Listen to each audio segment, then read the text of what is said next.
Pai do Senhor, os amados irmãos, vamos dar início a mais um culto de adoração ao Senhor. Vamos iniciar com uma oração. Pai amado, em nome de Jesus, muito obrigado, Senhor, pelo nosso dia, Senhor, muito obrigado pelas nossas vidas, Senhor. Que a cada dia, Senhor, possamos ter, Senhor, um relacionamento mais estreito contigo, Senhor, possamos reconhecer a Tua voz, Senhor, possamos ser direcionados pelo Teu Espírito, Pai. Senhor, possa abençoar cada um, Senhor, em nome de Jesus. Amém, Senhor. Bem, irmãos, vamos dar início ao nosso culto. O texto está em João capítulo 4, versículo 46 ao 54. Diz o seguinte: Ele voltou novamente a Caná da Galileia, onde transformara água em vinho. Havia um funcionário real, cujo filho se achava doente em Cafarnaum. Ouvindo dizer que Jesus viera da Judéia para a Galileia, foi procurá-lo e pedia-lhe que descesse e curasse seu filho, que estava à morte. Disse-lhe Jesus: Se não virdes sinais e prodígios, não crereis.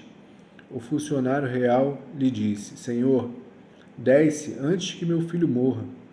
Disse-lhe Jesus: Vai, teu filho vive. O homem creu na palavra que Jesus lhe havia dito e partiu. Ele já descia quando os seus servos vieram-lhe ao encontro, dizendo que seu filho vivia. Perguntou então a que horas ele se sentira melhor. Eles disseram: Ontem, à hora 7ª, a febre o deixou. Então o pai reconheceu ser precisamente aquela hora em que Jesus lhe dissera: Teu filho vive. E creu ele e todos os da sua casa.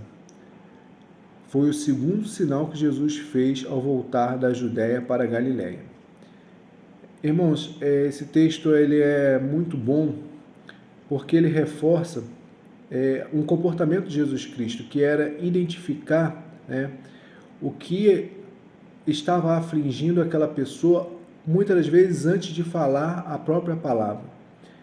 Porque Jesus Cristo ele entendia que se aquela necessidade ali não fosse satisfeita, se aquele problema ali não fosse afastado, seria muito difícil aquela pessoa prestar atenção no Evangelho, entender o Evangelho. E assim também somos nós. Muitas das vezes, quando temos algum problema, a gente não consegue pensar em mais nada. Então, sabendo dessa peculiaridade do ser humano, essa dificuldade de prestar atenção em qualquer outra coisa que não seja apenas resolver o seu problema, foi que Jesus Cristo utilizou isso aí como artifício e utilizava também outros sinais, como não somente a cura, mas a multiplicação de pães e peixe, mas também a transformação da água em vinho, para trazer a abertura ali do Evangelho e mostrar que ele era o ungido, ele que era o Filho de Deus. E o que podemos trazer de positivo para as nossas vidas a respeito desse texto? O primeiro ponto é que muitas das vezes nós devemos também identificar aquilo que tem afligido as outras pessoas, para que depois venhamos a falar o Evangelho. Porque se você, em determinadas situações, mudar essa ordem, provavelmente essa pessoa não deve prestar atenção naquilo que tem sido dito. Mas quando você entra ali no problema daquela pessoa, aí às vezes mesmo que às vezes você não consiga resolver, mas que você auxilie ela a resolução, ali dá uma abertura gigantesca para a palavra de Deus, para o Evangelho entrar. Então, essa é a nossa função como sacerdotes, é buscar fazer ponte entre os homens e Deus. E muitas das vezes fazer ponte entre os homens e Deus é identificar ali a necessidade e a partir dessa identificação juntar com a pessoa que está envolvida, clamar perante a Deus para que venha uma solução e aí o terreno estará fértil, preparado para a pregação do Evangelho. Então, irmãos, nós devemos ter essa percepção, nós devemos ter essa sagacidade, porque nós somos seres humanos e como seres humanos nós temos a necessidade, as outras pessoas também têm necessidade. Então, por vezes, nós teremos que ajudar com mantimentos, que muitas das vezes nós já fazemos isso, Por vezes nós teremos que chorar com aquela pessoa, né, clamar e orar, né, interceder junto dela, né, que também é extremamente importante, né? Por vezes nós devemos liberar a palavra de cura, né? Porque o Senhor nos investiu, né, desse poder, né?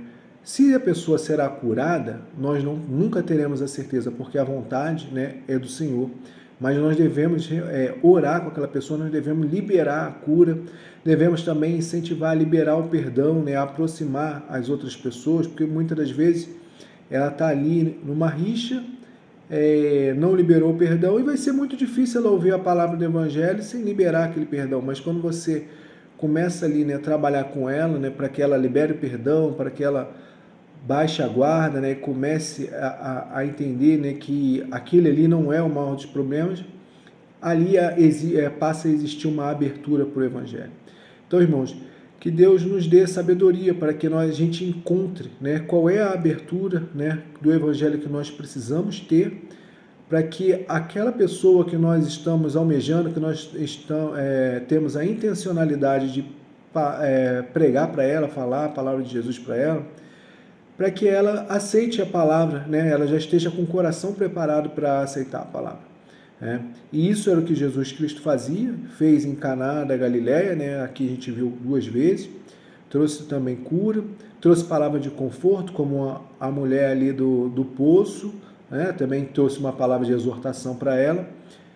Mas a verdade é que Jesus Cristo ele conseguia fazer a leitura perfeita da necessidade da pessoa e ir ali com provisão sobre aquela necessidade. Que nós tenhamos também essa sabedoria, né, e o espírito de discernimento para poder agir, né, conforme Deus nos ordenar. Então, irmãos, fique com Deus, né, que Deus os abençoe, que Deus me abençoe e tenhamos um final de ano abençoado. Amém.